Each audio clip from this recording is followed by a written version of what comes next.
आज दोस्तों हम इस वीडियो में देखेंगे रस क्या होता है, रस के कितने प्रकार होते हैं, रस से संबंधित सारी जानकारी जो भी कुछ कंपटीशन एग्जाम की दृष्टि से महत्वपूर्ण होता है रस में, वो सारा कुछ हम इस वीडियो में देख लेंगे। चलिए दोस्तों स्टार्ट करते हैं आज का वीडियो।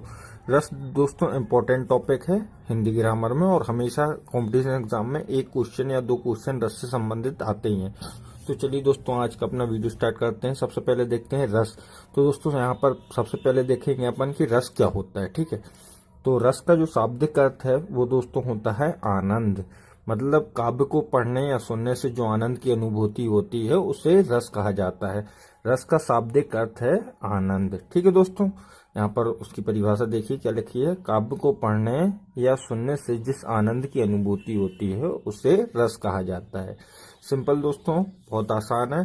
काव्य को पढ़ने या सुनने से जिस आनंद की अनुभूति होती है उसे रस कहा जाता है। यहाँ पर मुख्य पॉइंट है, रस को काव्य की आत्मा प्राण तत्व माना जाता है।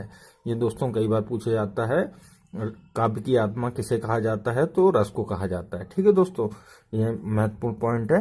रस को काव्य की आत्मा या प्राण तत्व ऑब्लिक प्राण तत्व माना जाता है। अगला पॉइंट देखते हैं दोस्तों, रसों के प्रकार देखते हैं, कितने प्रकार के रस होते हैं। ठीक है दोस्तों, आगे बढ़ते हैं, आगे देखते हैं रस के प्रकार क्या होते हैं। ठीक है, तो दोस्तों रस के 9 प्रकार होते हैं। सिंपल जैसा आप सब लोग जानते ही होंगे, रस के 9 प्रकार होते हैं। परंतु भरत मुनि के अनुसार जो है रसों की संख्या 8 थी। इन्होंने शांत रस को रस नहीं माना। ठीक है दोस्तों, रस 9 प्रकार के होते हैं, परंतु भरत मुनि के अनुसार रसों की संख्या कितनी है? 8 है। इन्होंने शांत रस को रस नहीं माना था।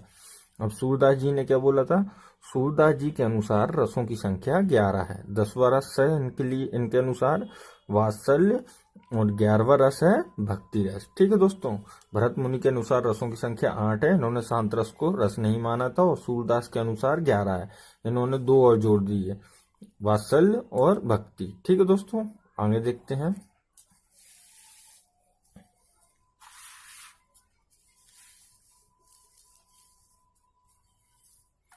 आगे देखते हैं दोस्तों रस के अवयव। इनकी संख्या दोस्तों होती है 4। रस के अवयव या तत्व जो होते हैं उनकी संख्या होती है 4। इसमें पहला है स्थायी भाव, दूसरा विभाव, तीसरा अनुभाव और चौथा संचारी भाव।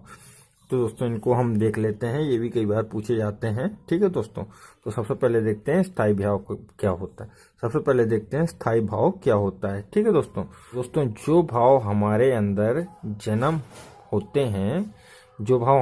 जन्म होते हैं, उन्हें स्थायी भाव कहते हैं। स्थायी भाव का मतलब है प्रधान भाव। मतलब रस को पढ़ने से जो भाव हमारे अंदर जन्म होते हैं उनको स्थायी भाव कहते हैं। इनकी संख्या है 9। ठीक है दोस्तों, इनकी संख्या कितनी है? 9 है। आगे देखते हैं विभाव। विभाव क्या है दोस्तों? स्थायी भाव को जागृत करने वाला तत्व विभाव कहलाता है। विभाव 2 प्रकार के होते हैं, एक होता है आलंबन और दूसरा होता है उद्दीपन। ठीक है दोस्तों, स्थायी भाव को जागृत करने वाला तत्व विभाव कहलाता है। ये 2 प्रकार के होते हैं, एक आलंबन और दूसरा उद्दीपन। अब देखते हैं आगे आलंबन और उद्दीपन क्या होता है। जिस चीज के कारण स्थायी भाव उत्पन्न हो उसे आलंबन कहते हैं, जैसे नायक नायिका। ठीक है दोस्तों, उद्दीपन कैसे बोलते हैं? स्थायी भाव को तीव्र करने वाला तत्व जो है उद्दीपन कहलाता है। उदाहरण के लिए जैसे सौंदर्य। ठीक है दोस्तों, अब आगे देखते हैं। आगे है दोस्तों अनुभाव। ठीक है, तो मन के भाव को व्यक्त करने वाली शारीरिक चेष्टाएं अनुभाव कहलाती हैं। मन के भाव को व्यक्त करने वाली शारीरिक चेष्टाएं अनुभाव कहलाती हैं। उदाहरण के तौर पर देखिए जैसे आंख मारना, ठीक है, सांसें तेज होना, ये है अपनी अनुभाव। इनकी संख्या कुल है 8 है। ठीक है दोस्तों, अगला है संचारी भाव, IMP। दोस्तों बहुत बार पूछा जाता है ये संचारी भाव। ठीक है दोस्तों, तो जो भाव मन में थोड़े समय के लिए आते हैं उन्हें संचारी भाव कहते हैं। उदाहरण के तौर पर देखिए जैसे दोस्तों चिंता आदि। संचारी भाव की संख्या कितनी है? 33 है। ये मैं बता, संचारी भाव की संख्या कई बार पूछी जाती है, कितनी है? 33 है। आप याद रखिएगा। ठीक है दोस्तों, अब यहाँ पर अपन देख लेते हैं, रस देख लेते हैं और उनका स्थायी भाव देख लेते हैं। ठीक है दोस्तों,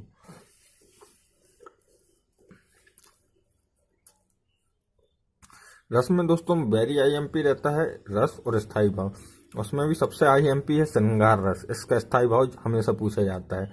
तो दोस्तों यहाँ पर रस दिए हैं, यहाँ पर स्थायी भाव दिए हैं, और कुछ अन्य होगा तो वो यहाँ पर दिया है। ठीक है, तो श्रृंगार का है रति और प्रेम स्थायी भाव। ठीक है, श्रृंगार रस के दो भाग होते हैं, एक संयोग होता है और एक वियोग होता है। ठीक है दोस्तों, दूसरा है हास्य रस, उसका स्थायी भाव है हास। तीसरा है करुणा रस, उसका स्थायी भाव है शोक। चौथा है वीर रस, उसका स्थायी भाव है उत्साह। पांचवा है रौद्र रस, उसका स्थायी भाव है क्रोध। भयानक का रस का स्थायी भाव है भय। ठीक है दोस्तों, विभत्स रस का स्थायी भाव है गुस्सा या घृणा। अद्भुत रस का स्थायी भाव है विस्मय या आश्चर्य। ठीक है दोस्तों, शांत रस है, शांत रस का स्थायी भाव है निर्वेद। ये कई बार पूछा जाता है दोस्तों, आईएमपी है। जो आईएमपी है उन पर मैं आई का निशान लगा दे रहा हूँ, ये एक आईएमपी है। ठीक है दोस्तों, दूसरा ये